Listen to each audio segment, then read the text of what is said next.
There's a skills gap in the state and several ideas on how to solve it. That's this week on Nevada Week.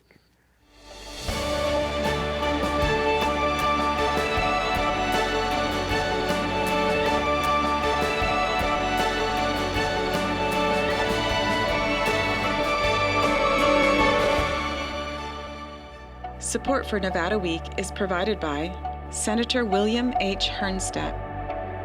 Welcome to Nevada Week. I'm Amber Renee Dixon, and today we're talking workforce. An economic development strategy recently prepared for the Nevada Governor's Office of Economic Development lists a lack of skilled labor in the state as a threat to economic diversification. A discussion on how to best address that issue is ahead, but first we ask, might trade schools be the answer? Mike Rowe, host of the show Dirty Jobs, thinks so.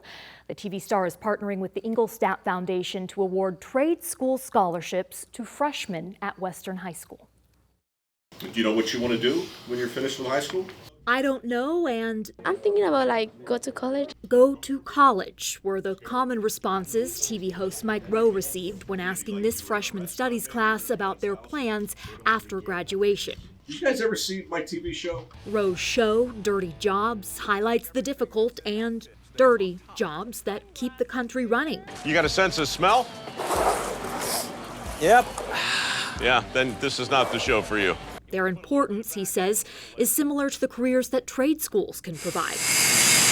Jobs in welding and HVAC, for example, which don't require a four-year college degree. So a big part of this is to talk about work ethic and so forth, but in the course of doing that, show them what a successful welder looks like in 2024. That looks like a man or woman making six figures with no college debt, right? And so when you can start showing kids examples of skilled tradespeople who are prospering as a direct result of mastering a skill that's in demand, that's powerful. And I think it's something that over the years, trade schools have been diminished and not as valued. But let's face it, we all have to have people in the trades. You go home and your plumbing's not working. You go home and your car's not starting. What are you going to do? Chris Ingolstadt is CEO of the Ingolstadt Foundation, which is funding the Warrior Pathway program that Rowe inspired. The four-year pilot program is available to this year's freshman class at Western High School, and Rowe says if students in this traditionally underserved area complete it, they'll earn a full ride to any two-year trade school. If I have my way, initiatives like this will be happening in every zip code, in every county, in every state, because the skills gap is not unique to Clark County, and underserved kids are certainly not unique to this state.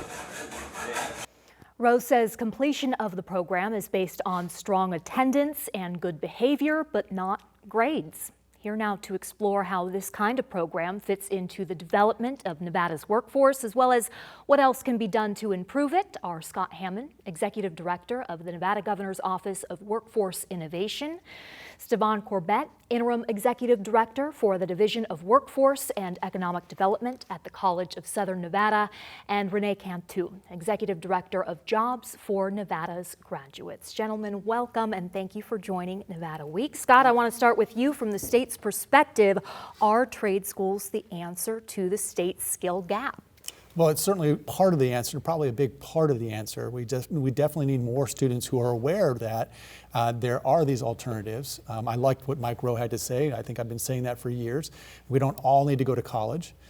It's going to be a certain change, a switch, if you will, for counselors in high schools to kind of get past the idea that every student needs to go to college. And then if they don't all go to college, where do they go? And so they'll also have to be trained and notified and educated on what's available out there. But trade schools are a big part of that answer for the students who are now in high school, maybe going on to something else. But we still have to deal with students who have left high school are out there now, and we have to figure out what do we do with them as well. And trade schools can be a big part of that answer as well. Renee, it is Jobs for Nevada's graduates that's overseeing this program at Western High School. I also want to mention that you are a member of the Nevada State Board of Education. So from that education perspective, when you hear Scott talk about counselors within the schools, why are they not talking about trade schools? You know, in essence, I think that our personnel in schools teach what they know. So they know about going to college, going to UNLV or UNR. So when we start talking about trade schools, apprenticeships, internships, on-the-job training, that is not within the realm of their experience. Therefore, when we ask our students at JAG what they want to be when you grow up, a lot of what we hear are, I want to be an athlete. I want to be an influencer. I want to work in cosmetology or barbering. So it's very frustrating. That's the gap I think that we have to cross in order to help kids have better lives and help our employers have the employees they need. Okay, so when they are getting to you at CSN, are they saying these same things? Athlete, influencer? There's some, yeah, right? We have a diverse group of students, right, who have very diverse, based on their experience, look at different things, and what Dr. Cantu is sharing is definitely a part of that. We find oftentimes a lot of our students are non-traditional, they're first generation. There's no family plan in terms of how to do this. And so we have the opportunity to serve a lot of students that are still in the space of, hey, is college for me? And or because CSN offers short-term certifications, is that a space where they start and then decide to go into a degree pathway?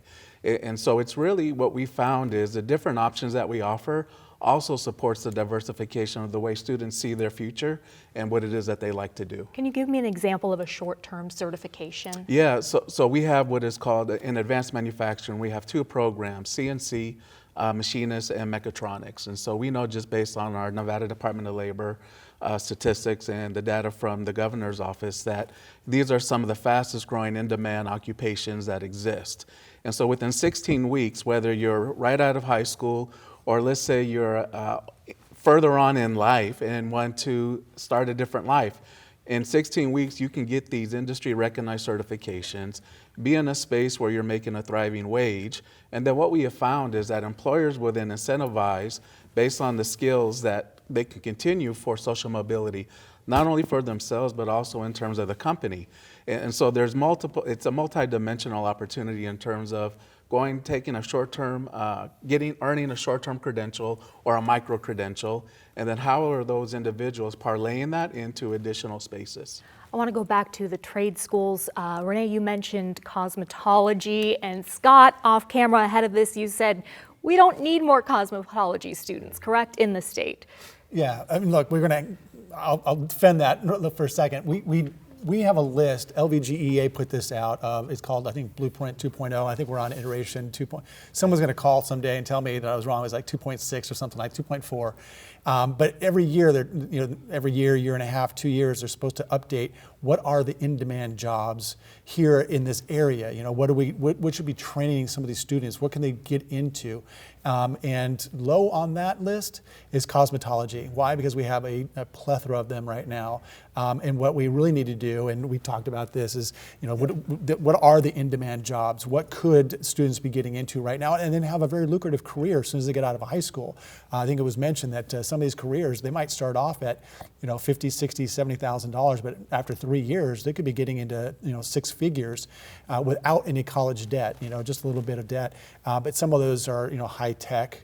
But not always, and a lot of it is in healthcare. There's a huge need in healthcare.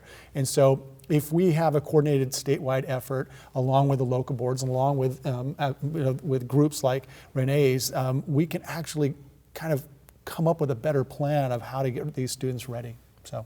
Back to the counselors at the school level, what would it take for them to start talking about all the different options? Training, mandated training? I do think training is a part of it, but when you start saying mandatory, I start getting a little nervous. Yeah. I think what we need is a lot more collaboration between agencies, educational institutions, and the K-12 system. A lot of people have been working very hard to make those connections, but we need more of them, and I think what we need to focus on or promote is career literacy among students, and that's going to require that we help the teachers become more career literate, know what's out there, know how to get there. If I could add to that, you see this in other states where industries, organizations, they'll offer some sort of like boot camp during the summer where they actually pay counselors or teachers to come in and see what their industry is about, what jobs are offered. I used to work for the Nevada Contractors Association, and so when you talk to students, a lot of times they think, oh, construction, it's a shovel, digging ditches. It is not that. There's so many other jobs in that industry itself. It's just a matter of educating and helping counselors know what's available. So when a student comes in, they're not just talking about college. Because there's a lot of students who will go to college because they were told this is probably the next step. So they go and they wait a year and they realize it's not for me. Then they come back and they don't have any skills. They have debt. They don't have any skills, and so what do you do with them? We want to try and avoid that. We want to create pathways so that they can avoid all that, get a good paying job after high school, and then decide, is there some college, some micro-credentialing that I need to do? Is there, what's the bridge to the next thing, so that, when they do go back and maybe they do get a 4-year degree, there was a certain pathway in mind, and there's no wasted time at that. If that means that we're going to have fewer and fewer 18-year-olds necessarily enrolling in college, then I think that's not a bad trend to have, because I was better prepared when I knew what I wanted to do when I got back off, when I was ready. And Bernard, it's also a narrative, right? Oftentimes we think about college as a degree, right?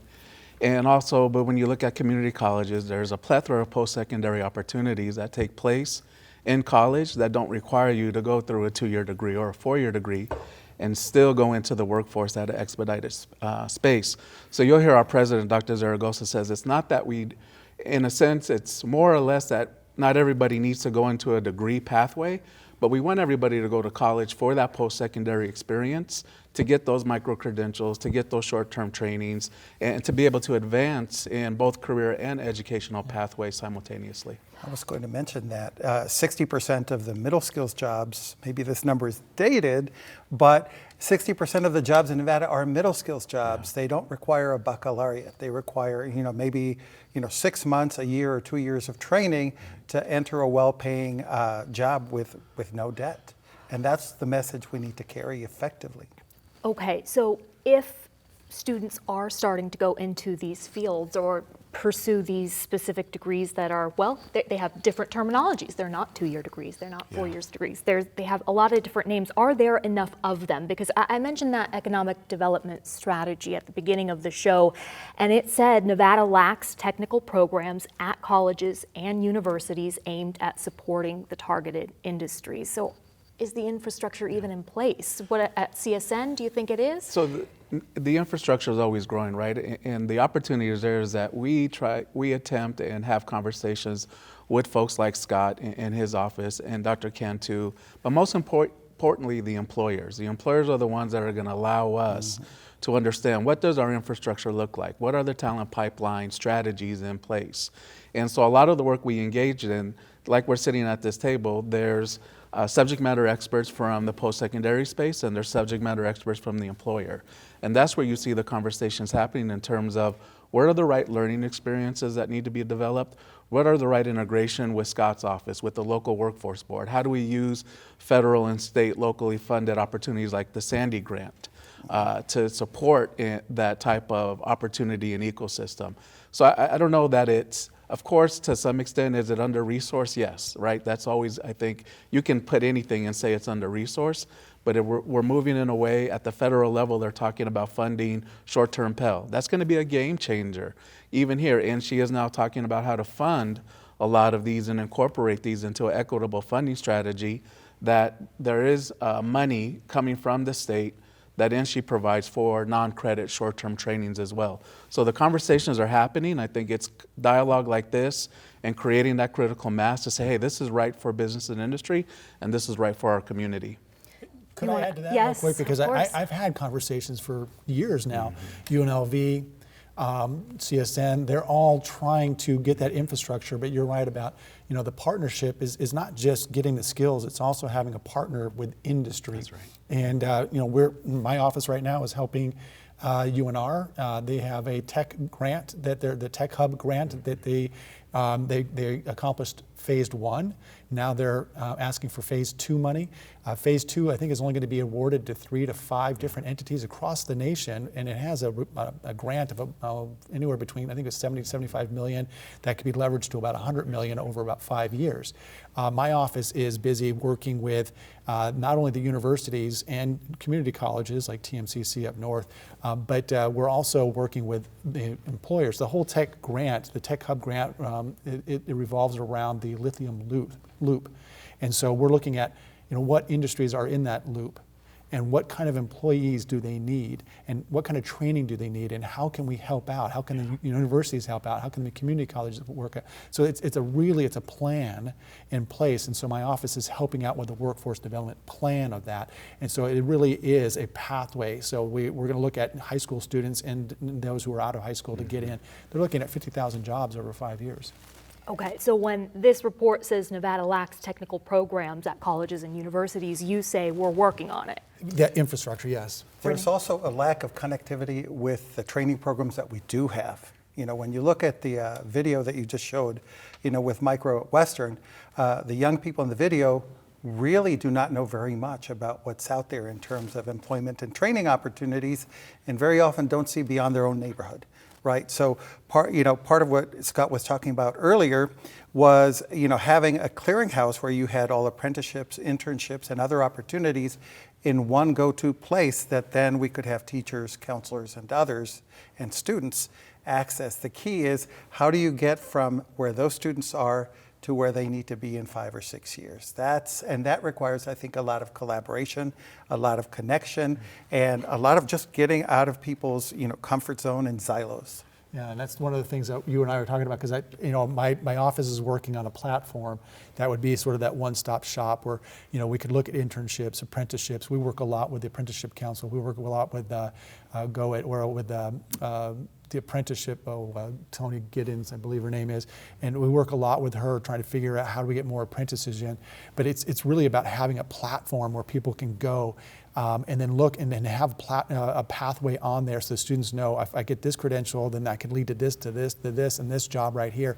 And then also enhancing all the programs that we have. We have really tremendous number of great programs out there, but it's about accessibility and it's about usage, and we have to get more people on these platforms and seeing what's out there so that we can provide that, and then connecting them with the employers. Why would people be uncomfortable in collaborating, getting out of those silos, as you said? Ooh, that is such a big question. I think it's a matter of just knowing what else is out there aside from you and what you're doing. And I think organizations like Goen can help bring different, entities together around the same issue. I think that's what it takes. I don't think it's any form of, intent, but I think people are so darn busy trying to help the people they're trying to help that it's hard sometimes to look up from your, where you're working and see what else is out there. But those connections are important, because if our young people, if they can't see it, they can't be it, right? If they cannot see what's out there, we're going to continue getting results like we're getting in terms of, I want to be an influencer or an athlete, that kind of thing. Amber, I'm sorry. Sure. One of the encouraging things, and going back to what Dr. Cantu was sharing in terms of collaboration, is oftentimes individuals feel siloed based on the funding mechanism. So the funding mechanism really, to some extent, creates the narrative of how they do their work. What we have seen, though, which is positive, is a more braided funding strategies. So where there's Title I dollars from WIOA that can actually connect with Sandy dollars, or can connect with governor reserves. Do you mind saying the Sandy grant, what that is, and the WIOA dollars? Yeah, absolutely. So the WIOA dollars are Department of Labor Title I funding. There's anywhere from 40 to 50 million biennium that gets deployed to the local workforce board for training, for wraparound services, for operations, and then the Sandy. Actually, I would pivot to Scott, because his entity oversees the Sandy, which at CSN has been a it's helped us, and it's helped us braid that funding to make the dollars go further. But Scott, in terms of Sandy, well, the Sandy grant, it's money that came in during COVID, and specifically designed to try and infuse money into people who were not in high school, but out of high school, but needed to skill up. And so we used that money. We went and worked with partners like TMCC, CSN, and others to provide skilled training to individuals. The whole idea, and we very successful, right? So like right now, we're still doing a program, CDL training with veterans. And so they come in, they do a 2-month program at a short-term, And certificate. CDL stands for? Commercial driver's license. There we go. Truck okay. drivers, yeah.